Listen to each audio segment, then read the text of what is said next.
मैं जरा दिखाना चाहता हूं कि सरकार और छापों का क्या रिश्ता है। आपको ये जरा समझना पड़ेगा कि कैसे यहां पर ये केवल अगर हम ये कह दें कि एनडीए की सरकार में हो रहा है और किसी सरकार में नहीं हुआ तो थोड़ा सा ये यहां पर इनजस्टिस हो जाएगा। क्योंकि ये देखिए, अगर हम यूपीए की बात करें, 2013 में यूपीए से डीएमके जब बाहर निकली तो 2 दिन बाद सीबीआई ने एमके स्टालिन के घर पर छापा मार दिया। लग्जरी कार खरीद के मामले में उनके यहां छापेमारी हो गई और छापे से 1 महीने पहले डीआरआई सीबीआई को सूचना दी थी, 1 महीने पहले। लेकिन टाइमिंग क्या है, डीएमके सरकार से बाहर निकलती है, 2 दिन बाद छापा पड़ जाता है। 2007 में मुलायम सिंह यादव के खिलाफ जांच शुरू होती है, आय से अधिक मामले की जांच होती है। 2008 में एसपी ने यूपीए की सरकार बचा ली और फिर 2013 में उनके खिलाफ मामला बंद हो जाता है। अभी भी यूपीए सरकार है, लेकिन अगर यह कहें कि केवल यूपीए में हुआ तो भी गलत होगा। एनडीए पे आइए, 2021 में नारदा स्टिंग केस में सीबीआई की चार्जशीट में शुवेंदु अधिकारी और मुकुल रॉय के नाम आए ही नहीं।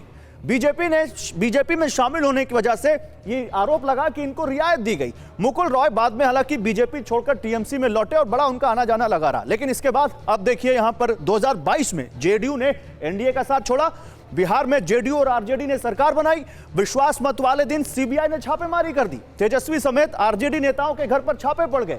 तो ये जांच एजेंसियां सरकारी हथियार होती हैं नहीं होती हैं, इन केस स्टडीज से आप समझिए। और उसके बाद जांच एजेंसियों पर विपक्ष के आरोप क्या हैं, यूपीए में कैसे ये जो जांच एजेंसियों को लेकर विपक्ष ने नैरेटिव बनाया वो पहले देखिए। जब यूपीए की सरकार थी तो जो आज सरकार में है वो उस वक्त विपक्ष में थे। तब केंद्र कांग्रेस जांच ब्यूरो, पिंजरे में बंद तोता, हालांकि कोर्ट से भी ये ऑब्जर्वेशन आया था, तो ये बात आती थी।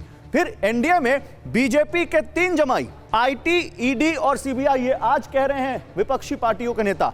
तो ये जांच एजेंसियां एक तरह से पेंडुलम है, और पेंडुलम से भी ज्यादा फुटबॉल आप कह लीजिए, जिसका जो मन आता है वो इनको किक मारता है। लेकिन सवाल यह है शाजिया इल्मी, आज आपकी सरकार है, सवाल आप ही से पूछा जाएगा। आंकड़े ये बताते हैं कि विपक्षी पार्टियों पर सबसे ज्यादा कार्रवाई हो रही है, और ये जब कार्रवाई की हम बात करते हैं तो ये वॉशिंग मशीन कहते हैं बीजेपी को, कि जो बीजेपी के साथ आ जाता है, शुवेंदु अधिकारी आ गए, अजीत पवार आ गए, तो उनके खिलाफ मामले नहीं चलेंगे क्या? जी, आपने देखिए सही फरमाया, आपने बहुत सारे फैक्ट्स भी यहाँ पे दिए, और ये भी इससे जाहिर होता है कि अलग अलग एजेंसियां अलग अलग वक्त पर वही सेम खिलाड़ियों को के खिलाफ कार्रवाई कर रही हैं। अब आप ही ने इसी जो आपने आंकड़े दिए हैं और जो डिटेल्स दिए हैं, 2007 में मुलायम सिंह यादव के खिलाफ कार्रवाई हुई, लालू प्रसाद यादव के खिलाफ कब कार्रवाई हुई ये भी हम जान लें। हम ये भी बता दें, ये वही संजीव जी से मैं पूछना चाहूंगी। नहीं, मेरा सवाल आपने सुना नहीं, मैं आपको बीच में टोकना नहीं चाहता था, लेकिन मेरा सवाल सुना नहीं। मैंने वो सब बता दिया किसके सामने क्या हुआ। मैं ये पूछ रहा हूँ, अगर अजीत पवार पर आप भ्रष्टाचार के आरोप लगाते थे तो क्या उन भ्रष्टाचार के आरोपों की जांच अभी भी होगी या नहीं, ये सवाल है मेरा। मैं संजीव जी से ये पूछना चाहूंगी, आप मेरा सवाल आम आदमी पार्टी जिसकी मैं मेंबर थी, जो इन्हीं सारे लोगों को और उनके भ्रष्टाचार पर, और कहते थे गंगोत्री है सोनिया गांधी करप्शन की, अब साथ में मिल गए तो है। अभी पूरी टीम में एक नया इजाफा हुआ है, एक नए खिलाड़ी का। वो खिलाड़ी कौन है? आप। ये पूरा जो गैंग है, और इसी ये जो पूरा भ्रष्टाचारी लोगों का जो गैंग है, सवाल का जवाब दे दीजिए, मेरे सवाल का जवाब दे दीजिए। समय बिल्कुल खत्म हो शामिल हो गए, लेकिन पहले यही बात कहते थे ना, ये तो यही बात कहते थे। अजीत पवार के ऊपर जो भ्रष्टाचार के आरोप आप लगाते थे, उनकी जांच अभी होगी या नहीं होगी? आपने कहा कि ये जांच हुई, अलग अलग वाकयों में हुई।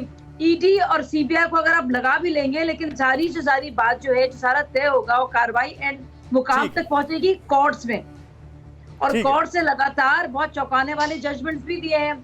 तो अगर गलत है, अगर गलत फंसाया गया है उनको, ठीक है, किसी को भी, तो जाहिर है कोर्ट में बात साफ हो जाएगी। वैसे मुझे इस बात का भरोसा है शाजिया, आप यकीन करेंगे, शाजिया मुझे इस बात का भरोसा है कि आप तक मेरी आवाज जरूर आ रही होगी। मुझे इस बात का भरोसा है आप तक मेरा सवाल जरूर पहुंच रहा होगा। कई बार नहीं कहना, बहुत कुछ कहना होता है। आप मेरे सवाल पर नहीं आई, बहुत शुक्रिया, समय खत्म हो चुका है। बहुत शुक्रिया मैम, बहुत शुक्रिया, समय खत्म हो चुका है। और मैंने कोशिश की कि सबसे ज्यादा समय आप ही को दूं, क्योंकि आप कह रही थी मैं अकेले हूं।